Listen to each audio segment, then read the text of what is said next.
Selamat pagi. Gimana nih kabar teman-teman hari ini? Ya, baik. Jadi teman-teman udah siap belum buat dengerin presentasi dari kita hari ini? Sudah. Oke, aku harap teman-teman semuanya nyimak presentasinya dengan baik dan mendengarkan dengan baik ya. Ya. Jadi kali ini kita akan mempresentasikan hasil kerja kelompok 1 atau kelompok kita, yang dimana kita mendapatkan materi tentang perkembangan agama Hindu di India. Tapi sebelum itu,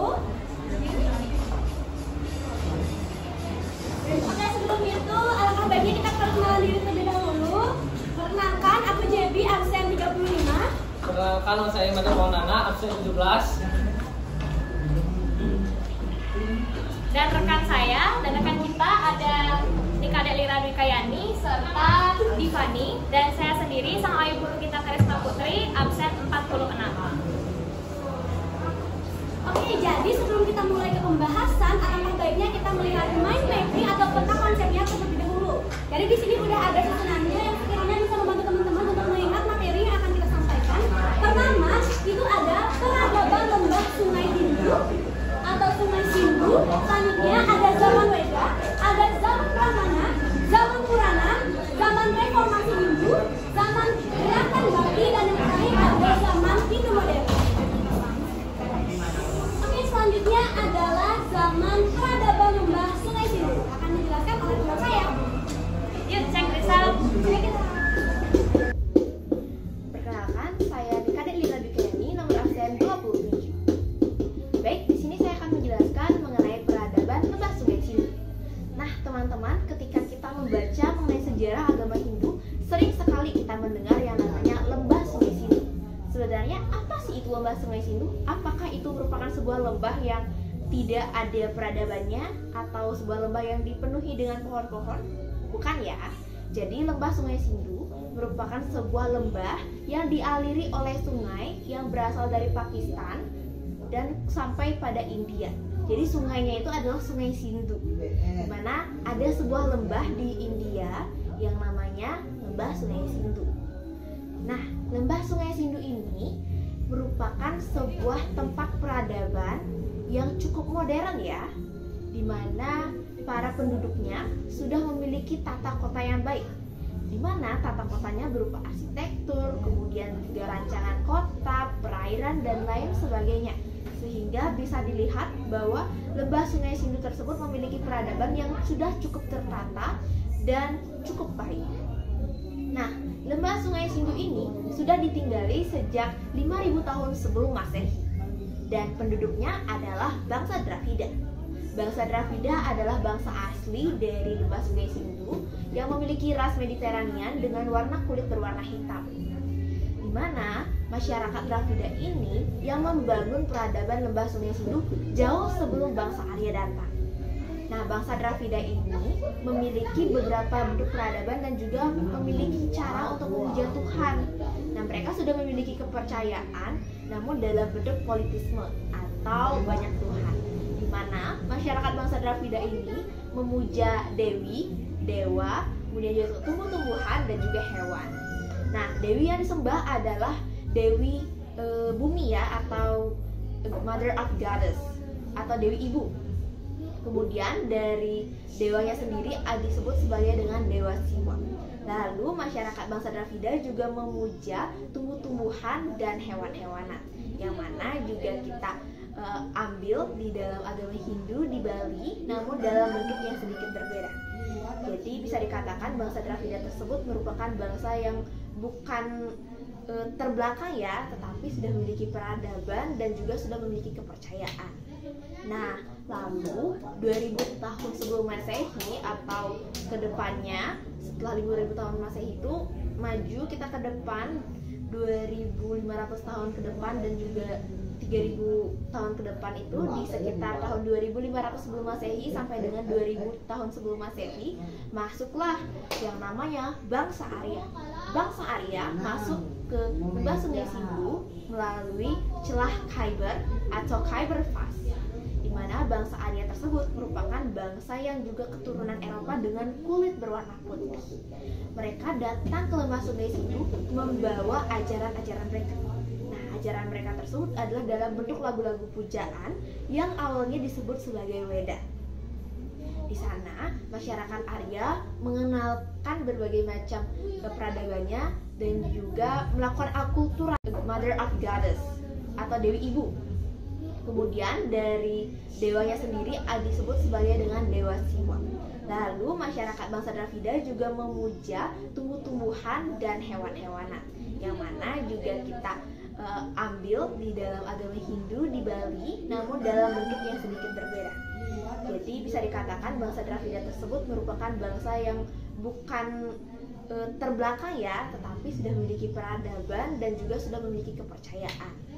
Nah, lalu 2000 tahun sebelum Masehi atau kedepannya setelah 5000 tahun Masehi itu maju kita ke depan 2500 tahun ke depan dan juga 3000 tahun ke depan itu di sekitar tahun 2500 sebelum Masehi sampai dengan 2000 tahun sebelum Masehi masuklah yang namanya bangsa Arya.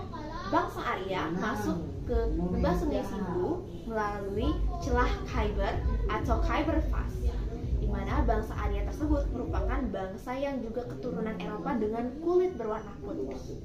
Mereka datang ke lembah Sungai Sindhu membawa ajaran-ajaran mereka. Nah, ajaran mereka tersebut adalah dalam bentuk lagu-lagu pujaan yang awalnya disebut sebagai Weda. Di sana, masyarakat Arya mengenalkan berbagai macam peradabannya dan juga melakukan akulturasi dengan bangsa Dravida. Namun, lambat laun, bangsa Arya mulai menginvasi lembah Sungai Sindhu sehingga membuat bangsa Dravida tersebut tergeser hingga ke dataran tinggi Deccan. Jadi, bangsa Arya yang masuk dari utara, mereka awalnya datang dengan baik-baik saja. Selanjutnya mereka membawa budaya mereka dalam bentuk Weda. Lalu mereka mulai mengakulturasi diri dengan masyarakat Dravida, lalu mengusir bangsa Dravida itu sendiri hingga ke selatan ke dataran tinggi Deccan. Nah, di zaman itulah, di zaman ketika bangsa Arya datang, di zaman ketika bangsa Arya mengenalkan Weda, di saat itulah zaman Weda dimulai, di mana bangsa Arya mulai membagi Weda menjadi 4 jenis Weda atau kitab Weda Samhita begitu, dan itu akan dijelaskan di materi selanjutnya.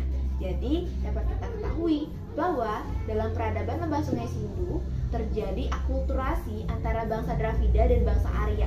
Akulturasi tersebutlah yang menjadi kunci utama dari pembuatan atau munculnya ya agama Hindu di dunia, khususnya di India. Jadi dengan akulturasi budaya antara bangsa Dravida dan juga bangsa Arya memunculkan agama Hindu yang kita kenal hingga saat ini. Jadi itulah kenapa lembah Sungai Sindhu tersebut memegang peranan penting dalam munculnya agama Hindu di dunia. Nah, ngomong-ngomong teman-teman, mungkin teman-teman bertanya-tanya ya, kan nama agama kita itu adalah agama Hindu. Kemudian kenapa lembah Sungai Sindhu tersebut namanya lembah Sungai Sindhu, bukan lembah Sungai Hindu? Nah, hal tersebut ada sejarahnya. Jadi, bangsa Persia yang datang ke lembah Sungai Sindhu tidak bisa mengucapkan kata S atau huruf S ya. Jadi, bangsa Persia tersebut mengucapkannya dengan huruf H. Jadi, dari Sindhu menjadi Hindu. Oleh karenanya, agama kita yang berasal dari lembah Sungai Sindhu lambat laun disebut sebagai agama Hindu. Begitu teman-teman. Itu untuk materi mengenai peradaban lembah Sungai Sindhu. Akan dijelaskan selanjutnya oleh teman saya mengenai perkembangan agama Hindu di zaman Weda. Jadi agama Hindu itu juga berkembang dan ada beberapa fase-fase perkembangannya. Yang pertama adalah zaman Weda. Nah, kira-kira teman-teman semuanya udah tahu belum sih perkembangan agama Hindu pada zaman Weda ini ada apa aja?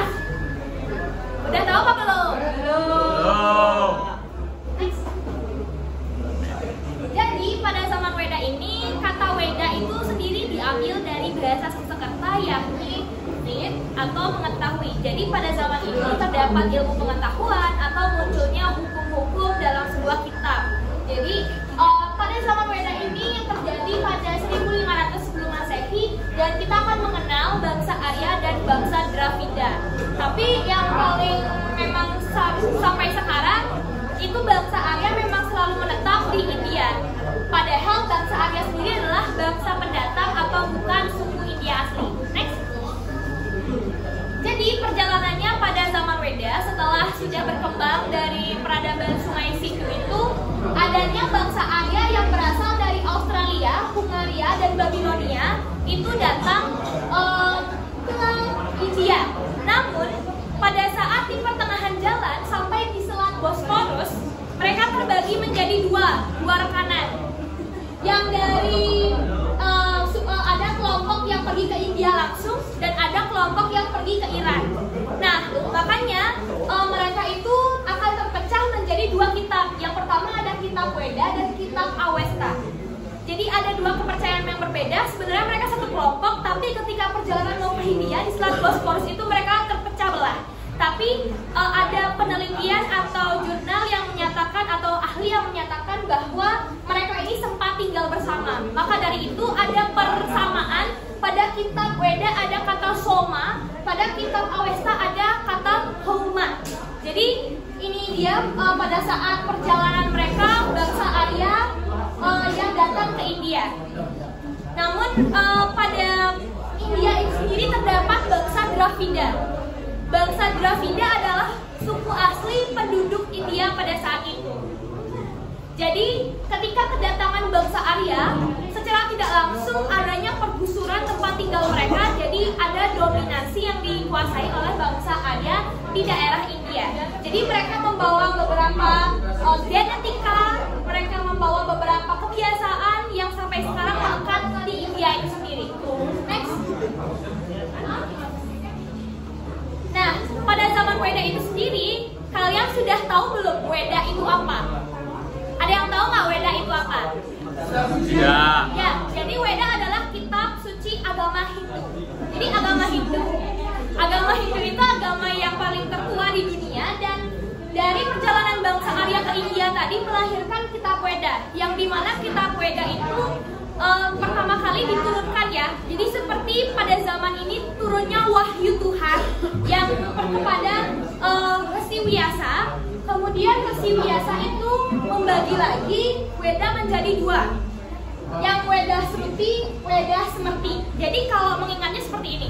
Kalau Sruti berarti Srut yang didengar, berarti Weda hasil yang didengar. Kalau Smrti ingat, berarti Weda yang hasil diingat. Jadi kalau hasil pendengarannya itu ada 4 catur Weda. Nah, sebenarnya ada Weda yang kelima. Apa itu? Ada yang tahu nggak Weda yang kelima? Betul. Weda yang kelima adalah Bhagavad Gita. Tepuk tangan Bhagavad Gita. Benar banget ya Devina ya. Jadi yang kelima itu Bhagavad Gita, dan yang ini keempat itu Weda disusun oleh Resi Pulaha, ya sama Weda ini oleh Jaitini, Resi Jaitini, Yayurnya oleh Waisampayana, dan Atharwa Weda oleh Atharwan, bukan Artawan. Oke, kemudian kemudian kalau di Weda Smrti ini ada dibagi menjadi dua, Wedangga dan Ukaweda. Pada Wedangga ini yang ada Siksa, Kalpa, Jyotisa, Nirukta, Canda yang mempelajari ilmu astronomi ataupun ilmu lagu-lagu, mantra dan sebagainya. Kalau yang di Ukaweda ini baru ada epos-epos seperti Mahabharata dan Ramayana, itu ada di bagian itihasa. Ada juga Purana dan lain sebagainya. Pokoknya di sini ada. Nah, ada yang tahu nggak? Epos itihasa Mahabharata disusun oleh Resi siapa? Resi ya? Kalau Ramayana, teman kita nih, Resi siapa? Betul, Valmiki. Jadi pada zaman ini era yang dimana banyak sumber pengetahuan, makanya ada beberapa macam pengetahuan yang ada, dan bahkan Weda ini menjadi acuan hidup orang-orang beragama Hindu, baik agama Hindu yang ada di seluruh penjuru dunia sampai saat ini. Next. Oke, selanjutnya ada zaman Brahmana. Oke, sebelumnya teman-teman udah tahu belum zaman Brahmana itu apa? Mungkin ada yang pernah dengar tentang zaman Brahmana? Udah belum? Oke. Nah, jadi pada zaman Brahmana ini bangsa Indo-Arya itu dia tuh maju ke lembah Sungai Gangga dan lembah Sungai Gangga gitu. Jadi di lembah Sungai Gangga itu penduduk aslinya dikalahkan dan diturunkan rakyatnya menjadi korupsi.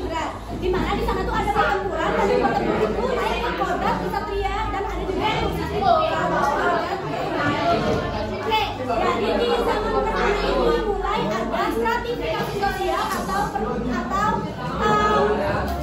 di sini itu terdapat pembagian kasta-kasta. Pertama ada kasta Brahmana, di mana kasta Brahmana ini di mana tempat orang yang tinggi pengetahuan tentang ilmu pengetahuan dan ketuhanan dan keagamaan. Lalu ada kesatria yang kesatria pemberani, penakluk musuh, pokoknya itu yang kayak ini bertepuk di medan perang. Selanjutnya ada di Wayasda yang disebut sebagai kelompok pedagang, dan ada di Sudra. Biasanya di Sudra ini tidak bisa mengembangkan menggunakan pikirannya, karena itu lebih baik tenaga. Selanjutnya juga pada zaman Brahmana ini ditandai dengan adanya kitab Brahmana yang merupakan bagian dari Veda Suti, atau lebih tepatnya pada bagian Karmakanda, di mana kitab ini berisikan tentang aturan-aturan upacara-upacara agama Hindu atau agama pada saat itu, di mana mulai dari sinilah terdapat aturan-aturan yang diamalkan, dan di sini juga terdapat aturan-aturan tentang kita menjalani keagamaan. Baik teman-teman semuanya, kita kembali lagi setelah adanya zaman Weda, zaman Brahmana, dan kali ini ada zaman Purana. Nah, zaman Purana ini juga disebut zaman keemasannya di agama Hindu ya. Jadi zaman ini terjadi berlangsung dari tahun 300 sampai 700 sebelum Masehi. Oke, pada zaman Purana ini tuh ada banyak banget hal-hal yang muncul dan hal-hal yang menjadi budaya ataupun hal yang melekat dalam agama Hindu sendiri. Yang pertama adalah muncul aliran kepercayaan atau sekte. Jadi kalau agama Hindu di India dan di Bali itu lumayan berbeda, benar sekali. Kalau di India itu ada aliran-aliran kepercayaan seperti pemuja Dewa Wisnu, pemuja Dewa Siwa gitu. Ada kuil-kuilnya gitu. Dan bahkan kalau tidak salah ini ya informasinya, di India itu juga ada kuil tikus. Nah, kalau di sini kan tikus itu disebut jeruk putut ya, karena ininya Dewa Ganesha ya. Jadi seperti itu.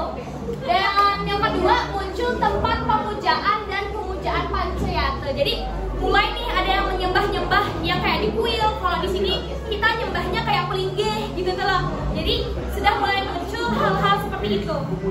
Yang tiga itu ada perhitungan zaman dan hari raya. Nah, ada seperti zaman Kali Yuga yang kayak gitu tuh, Treta Yuga. Kemudian hari raya kayak Diwali, Galungan Kuningan. Sekarang di agama Hindu ada yang setiap tumpeng itu ada warigan gitu. Terus ada pokoknya wuku itu penting gitu. Jadi sudah ada perhitungan yang muncul pada zaman Purana ini. Kemudian yang keempat, hukum adat disamakan dengan hukum agama. Jadi secara tidak langsung hukum adat ini tuh mengadopsi hukum agama juga. Jadi benar salahnya itu berpatokan pada wadah agama itu sendiri. Jadi misalnya di agama Hindu kita tidak diperbolehkan pada saat cutake ke pura seperti itu.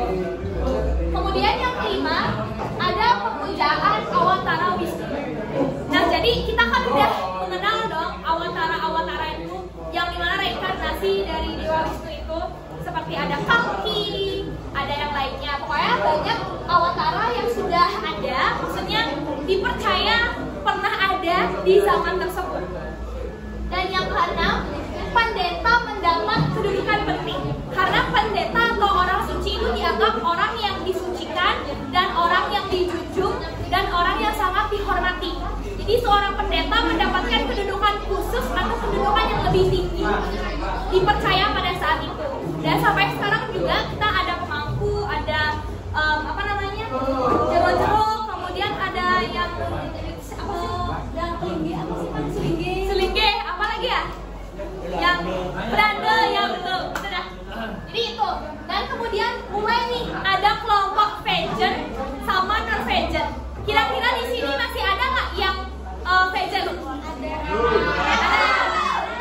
Oke, jadi banyak olahan-olahan masakan yang seolah-olah itu daging, tapi sebenarnya itu adalah sayur-sayuran seperti jamur dipakai bakso gitu bisa. Dan ada yang non vegan yang bisa makan daging-dagingan. Bahkan di India itu ada kepercayaan memetik tumbuh-tumbuhan yang salah atau menyakiti tumbuhan atau memetik bunga-bunga yang salah. Tapi kan kalau kita logikanya sekarang sayur-sayur itu penting ya untuk asupan gizi. Jadi ada kepercayaan seperti itu di sana. Kemudian adanya catur warna. Dan jadi catur warna itu ada yang tahu nggak apa aja? Mirip kok sama yang udah dijelaskan Jenny. Ya. Jadi pada saat itu warna ini penting ya. Dan sistem perkasaan itu penting di sana. Jadi aku nggak perlu jelasin panjang lebar karena Dewi sudah menjelaskan secara konkret bagaimana catur warna itu sendiri. Tapi sekarang catur warna itu diadopsi untuk melestarikan populasi di bagian warna-warnanya. Tapi tidak menutup kemungkinan warna-warna yang lain lebih mendapatkan tinggi jabatannya. Ngerti nggak sih? Kayak nggak selamanya orang-orang perkasa itu sangat sukses dan tidak selamanya orang-orang sudra berada di bawah. Karena sekarang semuanya sudah sama rata. Tinggal dibedakan oleh proporsi kegiatan pekerjaan pada saat itu. Tapi kalau sekarang sudah sama, era modern sudah sama. Dan ada pemujaan dewa-dewa. Nah, itu tuh ada 33 lak. Dan lak di sini saya tidak tahu juga kayak gimana. Tapi yang dimana zaman-zaman ini tuh udah ada kepercayaan beberapa dewa-dewa. Dewa Wisnu, Dewa Agni, Dewa Brahma, Dewa Siwa, pokoknya udah ada. Dan makanya kalau misalnya kalian pernah nonton film India, kalau ada kuil yang isi tentang pemujaan Dewa Siwa itu ada yang nyiram susu ke atas, itu kan pemujaan Dewa Siwa. Terus ada yang ada Dewa Krishna gitu ada. Jadi saya tuh paling ingat kalau di bagian pemujaan Dewa Siwa itu kayak Namo Namo di Shankara, Ulina di Shankara, Jetilokana di Sambude Shivara Shankara, Namo Namo di Shankara, Ulina di Shankara, Rudra Maheswara gitu. Jadi kadang lagu-lagu itu tuh menenangkan Jemia. Jadi banyak kita udah dapat pengetahuan agama Hindu berkembang sampai pada saat zaman keemasan.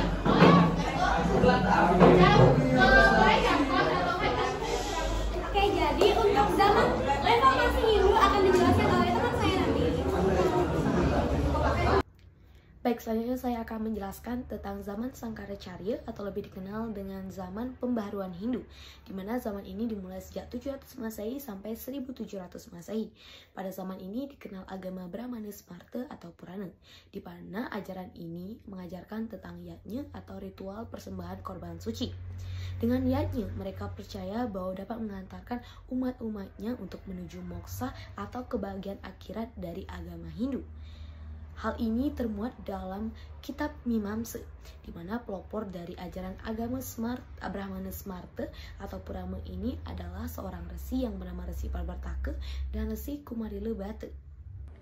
Pada zaman ini terjadi juga kekacauan dan pertentangan antara mazhab satu dengan mazhab yang lainnya, di mana antara mazhab satu dengan mazhab satunya lagi mereka saling bertentang tentang pendapat mereka.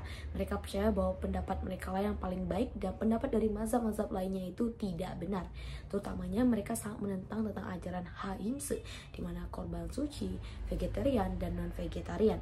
Selain itu, pada zaman ini juga terdapat pergerakan atau gerakan yang ingin menafsirkan agama Hindu yang awalnya sangat rumit menjadi sederhana, yang awalnya masyarakat tidak mengerti tentang Weda menjadi lebih mengerti tentang Weda. Pelopor dari gerakan ini adalah seorang Brahmana yang berasal dari India Selatan, di mana ia merupakan seorang Brahmana yang sangat pintar terhadap ajaran Saiwa Paksa, di mana Brahmana ini dinamai dengan Sangkaracarya. Zaman ini juga dikenal sebagai zaman Sangkaracarya karena pada zaman inilah beliau memiliki pengaruh yang sangat luar biasa. Sangkaracarya ini merupakan seorang yang mempercayai dan sangat-sangat mempercayai ajaran Monaisme atau Adwaita, di mana ia juga menentang tentang ajaran-ajaran yajna, di mana ia menentang seorang pelopor-pelopor yang mempelopori ajaran yajna, yaitu Resi Parvartaka dan Kumarila Bata. Saya itu juga Sangkaracarya ini menentang tentang yajna yang dianut dengan Panchatattva yang dilaksanakan oleh mazhab Tantrayana.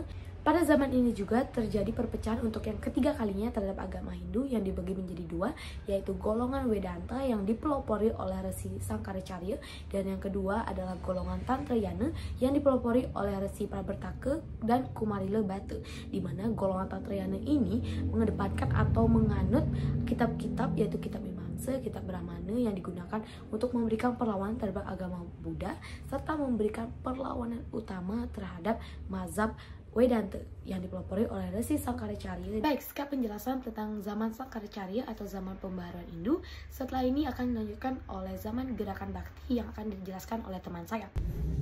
Baik, selanjutnya di sini saya akan menjelaskan mengenai perkembangan agama Hindu, yakni pada zaman gerakan bakti. Nah, teman-teman mungkin asing ya dengan zaman gerakan bakti. Sebenarnya ini adalah zaman apa sih? Dan saya akan menjelaskannya. Nah, sebenarnya apa itu zaman gerakan bakti? Zaman gerakan bakti ini merupakan sebuah zaman perkembangan agama Hindu di India pada tahun 1200 Masehi sampai dengan 1800 Masehi, atau sekitar di tahun 1200 sampai dengan 1800. Lama juga ya, sekitar 600 tahun. Apa yang terjadi pada zaman bakti ini?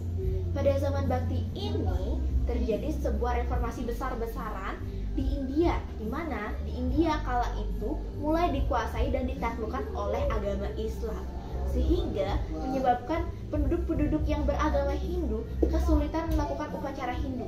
Mengapa demikian? Dikarenakan kegiatan-kegiatan yang berhubungan dengan agama Hindu dan penggunaan simbol-simbol Hindu itu dilarang dalam waktu 600 tahun. Kenapa demikian? Ya karena waktu itu India sedang dikuasai dan ditaklukkan oleh agama Islam. Jadi masyarakat Hindu di sana benar-benar kesulitan bagaimana cara mereka untuk memuja Tuhan. Dan dari zaman kebaktian inilah atau zaman bakti ini muncul sebuah evolusi baru yang nantinya akan menjadi bagian-bagian yang kita ambil dalam kehidupan kita dalam melakukan kegiatan agama Hindu.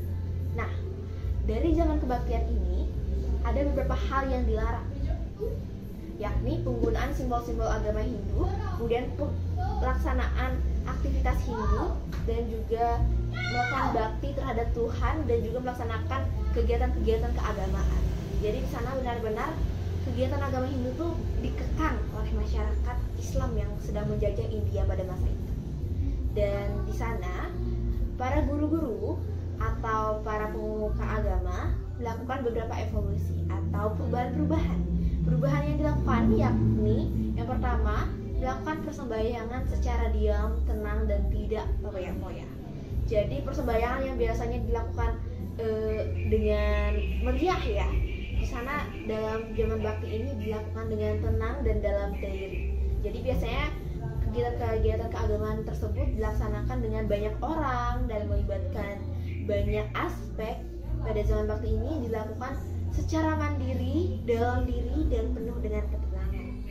Kemudian pada zaman bakti ini juga dilakukan atau diberlakukan sebuah aturan, yakni tidak diperbolehkan untuk melakukan upacara agama yang pamer sifatnya. Jadi biasanya mungkin dulu terdapat kegiatan-kegiatan keagamaan yang pamer atau meriah hanya untuk memamerkan harta benda kekayaan. Nah, pada zaman bakti ini kegiatan keagamaan tersebut dilakukan hanya untuk fokus melakukan bakti kepada Tuhan Yang Maha Esa. Nah, selanjutnya yang ketiga yakni kegiatan-kegiatan keagamaan atau ritual yang dianggap tidak perlu itu dihapuskan. Jadi fokus melakukan bakti kepada Tuhan Yang Maha Esa. Nah, selanjutnya yang ketiga yakni kegiatan-kegiatan keagamaan atau ritual yang dianggap tidak perlu itu dihapuskan. Jadi dalam kegiatan keagamaan, menurut para guru atau para pemuka agama Hindu di zaman tersebut merasa kegiatan keagamaan yang dilakukan sebelumnya, sebelum zaman bakti, terdapat beberapa hal yang kurang pantas atau kurang bagus untuk dilaksanakan ya. Jadi dianggap terlalu berlebihan untuk dilaksanakan dalam sebuah kegiatan keagamaan. Jadi para pemuka agama pada zaman itu memilih untuk memotong kegiatan-kegiatan keagamaan yang dianggap tidak terlalu penting dan tidak berguna, sehingga kegiatan keagamaan yang dilakukan benar-benar hanya intisarinya saja dan lebih memfokuskan bakti kepada Tuhan Yang Maha Esa.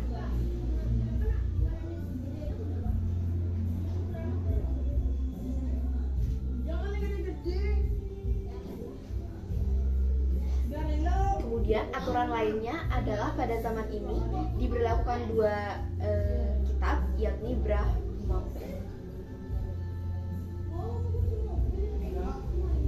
Kemudian di samping itu ada juga aturan lain ya. Kemudian di samping itu ada juga aturan lain ya yang diberlakukan pada zaman bakti ini, yakni penggunaan kitab suci. Nah, kitab suci yang kita kenal adalah kitab suci Weda Samhita yang terdiri atas 4 kitab. Namun pada zaman ini diberlakukan kitab suci hanya 2. Jadi hanya kitab suci Bhagavad Gita dan juga Bhagavad Gita Purana. Lalu selanjutnya pada masa ini juga diberlakukan agar untuk melakukan daksina dan disertai dengan mantra-mantra yang sudah ditentukan. Jadi dalam kegiatan keagamaan tersebut diberlakukan untuk menggunakan daksina atau perantara atau yang namanya sebagai sarana upacara ya, sarana upacara, yang mana sarana upacara tersebut nanti akan dimantrai sesuai dengan aturan yang sudah ditentukan oleh pengemuka agama.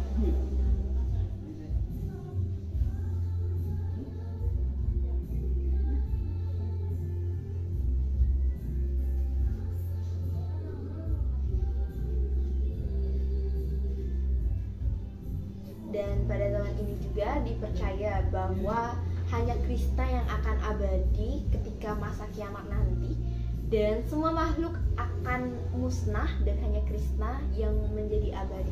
Jadi bisa disimpulkan ya teman-teman, dari zaman bakti ini masyarakat Hindu di tahun 1200 sampai dengan 1800 Masehi atau sekitar 600 tahun tersebut benar-benar terkekang dan tidak bisa melakukan kegiatan keagamaan dengan bebas ya. Jadi mereka dibatasi oleh penaklukan yang dilakukan oleh Islam, sehingga mereka harus benar-benar bisa memilih dan memilah. Oleh karenanya zaman ini disebut sebagai zaman bakti, karena pada zaman ini mereka benar-benar memilih dan memilah kegiatan apa saja yang bisa dilakukan untuk melakukan bakti kepada Tuhan Yang Maha Esa, agar benar-benar bakti dan tidak sekedar melakukan pamer ataupun foya-foya ketika melakukan kegiatan keagamaan. Jadi lewat zaman bakti ini, semua kegiatan tersebut difokuskan untuk melakukan bakti pada Tuhan Yang Maha Esa tanpa adanya pamer, pamrih, ataupun kegiatan-kegiatan yang dianggap tidak memerlukan atau tidak diperlukan dalam kegiatan keagamaan. Nah, jadi dalam kegiatan keagamaan tersebut diberlakukan untuk menggunakan daksina atau perantara atau yang namanya sebagai sarana upacara ya, sarana upacara, yang mana sarana upacara tersebut nanti akan dimantrai sesuai dengan aturan yang sudah ditentukan oleh pengemuka agama. Dan pada zaman ini juga dipercaya bahwa hanya Krishna yang akan abadi ketika masa kiamat nanti, dan semua makhluk akan musnah dan hanya Krishna yang menjadi abadi. Jadi bisa disimpulkan ya teman-teman, dari zaman bakti ini masyarakat Hindu di tahun 1200 sampai dengan 1800 Masehi atau sekitar 600 tahun tersebut benar-benar terkekang dan tidak bisa melakukan kegiatan keagamaan dengan bebas ya. Jadi mereka dibatasi oleh penaklukan yang dilakukan oleh Islam, sehingga mereka harus benar-benar bisa memilih dan memilah. Oleh karenanya zaman ini disebut sebagai zaman bakti, karena pada zaman ini mereka benar-benar memilih dan memilah kegiatan apa saja yang bisa dilakukan untuk melakukan bakti kepada Tuhan Yang Maha Esa, agar benar-benar bakti dan tidak sekedar melakukan pamer ataupun foya-foya ketika melakukan kegiatan keagamaan. Jadi lewat zaman bakti ini, semua kegiatan tersebut difokuskan untuk melakukan bakti pada Tuhan Yang Maha Esa tanpa adanya pamer, pamrih, ataupun kegiatan-kegiatan yang dianggap tidak memerlukan atau tidak diperlukan dalam kegiatan keagamaan. Nah, jadi itu dia di zaman bakti. Dan sekarang kita sudah ada di zaman modern yang bisa secara bebas melakukan kegiatan keagamaan ketika kita bersembahyang. Nah, itu dia teman-teman terkait zaman bakti, dan dilanjutkan oleh rekan saya, teman saya. Baik, setelah teman saya tadi menjelaskan tentang zaman gerakan bakti, selanjutnya saya akan menjelaskan tentang zaman Hindu modern yang dimulai sejak tahun 1800 Masehi hingga sekarang. Zaman ini ditandai dengan kedatangan Inggris di India, yaitu pada tahun 1752 Masehi hingga 1890 Masehi. Kedatangan Inggris ini menjadikan India resmi menjadi daerah jajahan Inggris. Inggris sendiri datang ke India tentunya ada maksud dan tujuan. Mereka datang tentunya juga untuk menyebarkan agama Kristen dan mau membawa pengaruh budaya Inggris itu sendiri.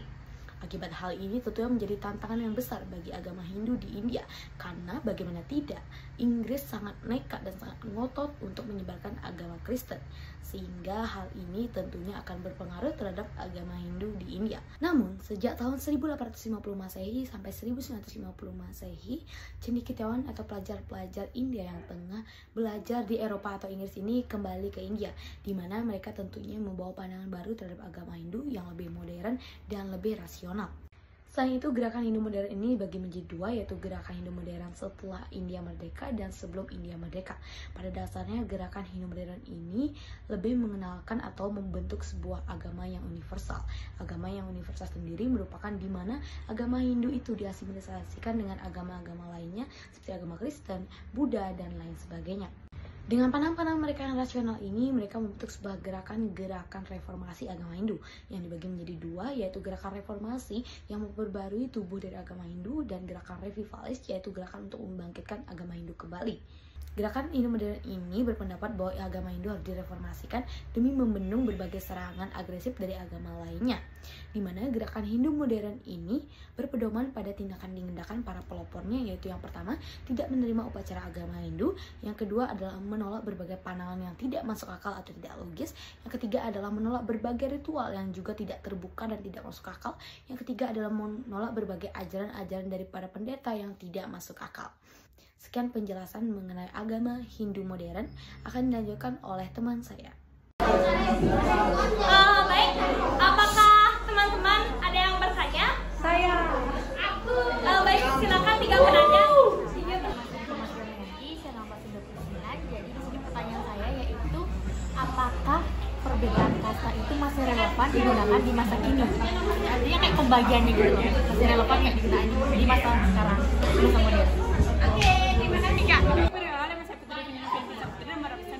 Di sini saya bertanya, nah tadi kan sudah dijelaskan mengenai zaman Purana. Kenapa sih zaman Purana itu disebut sebagai zaman keemasannya agama Hindu pada saat itu? Terima kasih, kami Kenalkan, nama saya Dewa Suryadewi, nomor absen 11. Saya ingin bertanya, apa sih perbedaan bangsa Arya sama bangsa Dravida? Oke, jadi di sini aku mau menjawab pertanyaan dari Nurin dulu. Pertanyaannya, apakah warna-warna atau kaum Satria Sudra yang itu atau kasta itu apakah masih relevan di zaman sekarang? Oke, kalau dari kami sendiri untuk zaman-zaman atau catur warna itu masih kita terapkan khususnya di Bali, di Hindu Indonesia, karena itu tuh untuk menghargai hal-hal yang leluhur kita sudah ciptakan dan dibawa ke sini. Kita tetap menghargai hal tersebut, makanya di sini tuh masih ada angklung, ada kalau itu masih ada, masih relevan karena kita menghargai. Tetapi dalam skala nasional atau dalam skala kehidupan sehari-hari di era transformasi digital, di era modern seperti sekarang ini, rasanya nggak hanya anak kecil atau anak agung aja yang bisa sukses di sekolah. Sudra juga bisa, wajib juga bisa, kesatria juga bisa. Oke, apakah sudah membantu? Iya. Dan apa namanya kayak Brahmana itu ada yang serati itu maksudnya ya. Terus apa lagi selain Brahmana? Satria itu yang sekarang Panglima TNI itu nggak sih? Iya, masih diterapkan juga. Tiffany. Jadi lanjut nggak sih? Nggak ada, masih mau getarnya. Tapi juga Brahmana itu sekarang ada serati nggak sih dia? Satria sekarang ada Panglima TNI, polisi, terus Waisya itu ada pedagang. Kalau Sudra itu sudah ada ART, ya gitu. Jadi oke. Dan untuk definisi sendiri, mengapa sih zaman Purana itu disebut zaman keemasan? Jadi pada zaman Purana itu sudah banyak sekali ya JP dan tahunnya banyak sekali hal-hal yang muncul. Adanya tempat pemujaan sekte dan dewa-dewa, hari raya ada, hukum-hukum sudah lebih ditetapkan. Jadi zaman dimana agama Hindu lebih tertata dari sebelum-sebelumnya dan lebih lengkap ya JP, lebih jelas. Sebenarnya di agama Hindu itu ada apa aja gitu, dan dari segi pengetahuan kitab sudah ada, terus sekarang pemujaan sudah ada gitu. Jadi menurut saya dan menurut kami dan teman-teman yang lain, pada zaman Purana itu memang paling cocok disebut zaman keemasan karena seperti all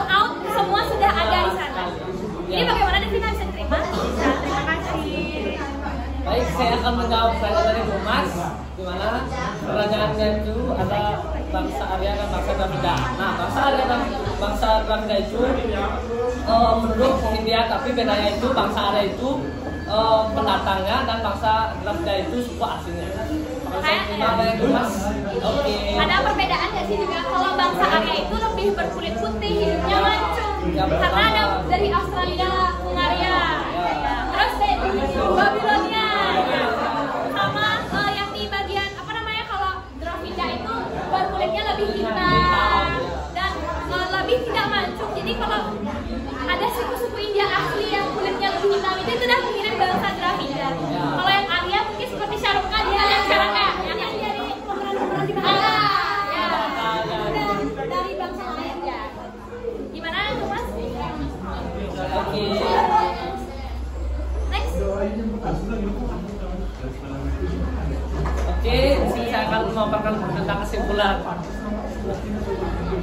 Dari pemaparan materi tersebut, kita mengetahui bahwa adanya beberapa zaman di agama Hindu, yakni beberapa perbedaan juga yang ada di zaman Hindu seperti zaman Weda dan zaman Brahmana. Ada juga perbedaan terhadap suku Arya dan suku Dravida, yang mana suku Arya itu memiliki kulit putih dan bangsa Dravida itu penduduk aslinya. Ya, sekian dari pemaparan kesimpulan saya. Selanjutnya akan dijelaskan oleh teman saya. Baik teman-teman, terima kasih banyak atas atensinya dan keaktifannya dan partisipasinya dalam presentasi hari ini. Dan tidak lupa kami mengutip dari bagaimana kita bab 9 sloka 26, siapapun yang dengan kesujudan mempersembahkan padaku daun bunga, buah-buahan atau air, persembahan yang didasari oleh cinta dan doa dari lubuk hati yang suci akan aku terima. Jadi lebih simpel. Jadi terima kasih banyak dan kami akhiri dengan para pesanti. Santi.